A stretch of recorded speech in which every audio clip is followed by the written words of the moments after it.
Naibalita nga po noong nakaraan na sinuspende na naman ng Miami Heat si Jimmy Butler ng 2 games matapos ma-missed ang flight nito. Pero hindi lang naman isang simpleng hindi pagkakaintindihan ngayon sa pagitan ng Miami at kay Jimmy Butler dahil kita na pinipikon nga talaga nito ang kanilang team. In fact, pinaghintay pa nito sa airport ng ilang oras ang buong team at masama pa dyan, hindi man lang siya dito nagpakita. Kaya napilitan ng Miami na suspindihin ulit ito sa pangalawang beses ngayong season. At sa ginawa na naman ngayon ni Butler, mukhang pinipikon niya ang front office upang madaliin ang trade nito. Alam nga po ninyo na dahil nga sa napakalaking sweldo ni Butler, nahihirapan ng Miami na makipagnegosasyon lalo pat hindi nga nila nagugustuhan ng ino-offer ng ibang team bilang kapalit ng kanilang star player. Sa madaling salita, nangangamoy naghihintay pa si Butler hanggang sa trade deadline bago siya makawala o makaalis sa Miami Heat. Samantala, nagawa nga po ng Los Angeles Lakers na makuha ang panalo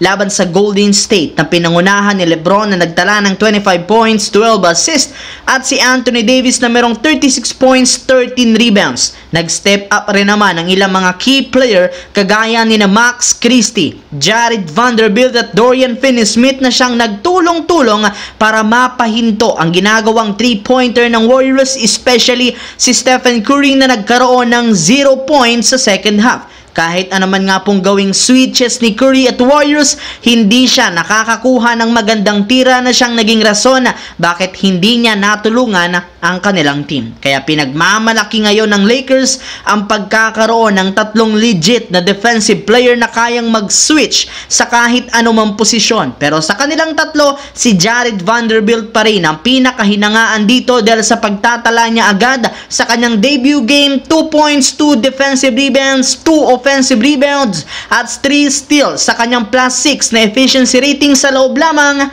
ng 12 minutes. Kaya hindi nga po napigilan pa ni LeBron na mapangiti sa kanyang interview matapos nitong sabihin na sobra siyang natutuwa sa team ngayon lalo na sa pagbabalik ni Vanderbilt na nagkaroon agad ng malaking impact sa panalo. Kaya isang magandang sinyalis nito na unti-unti na nga silang lumalakas sa pagbabalik ng kanyang mga kakampi. Sa kabilang banda, dahil nga po sa pagkatalo ng Golden State ngayong araw laban sa Los Angeles Lakers, bumagsak ulit sila sa record na 22 wins, 23 losses bilang ikapurok 11 sa West kung saan 1 game lang naman ang kalamangan nila sa ika-12 seed na San Antonio Spurs. Ang masakit pa dyan, advance nga po ngayon ng Warriors ng 2 games kaya kung sakali mang maipanalo ng Spurs ang susunod na laro, hindi malabo na magpalitan sila ng pwesto sa mga darating na araw.